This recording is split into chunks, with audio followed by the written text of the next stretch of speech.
So you are in this race. Let's talk about the race a little bit.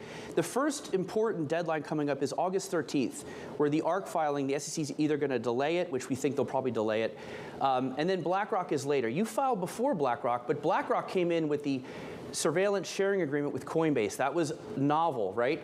Now we're looking in the future, there's talk of a common clock where the SEC could approve a bunch of ETFs at once, putting you on a level playing field with BlackRock and others. What's your take on how this will play out, given you filed earlier?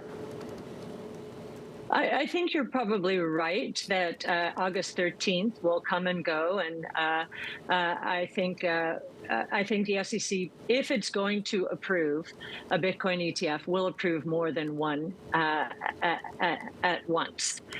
So then, again, because most of these essentially will be the same, and it will come down to marketing, communicating the message. You know, we've been putting out our Bitcoin monthly for the last year. We are now starting a Bitcoin brainstorming session. Our first one we launched last Thursday.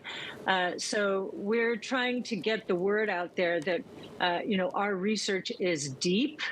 And we've been doing it since 2015 when we gained our first exposure to GBTC. We were the first public asset manager to gain exposure to Bitcoin at all in 2015.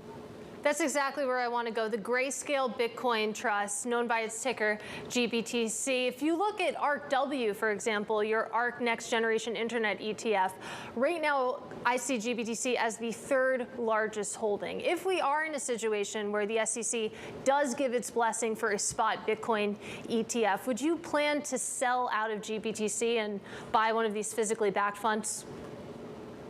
I cannot talk about what we would and would not do. And in fact, our compliance team is, giving us marching orders not to talk very much about this filing and its aftermath at all. So just the fact that we filed with our partner 21 shares is as far as I can go.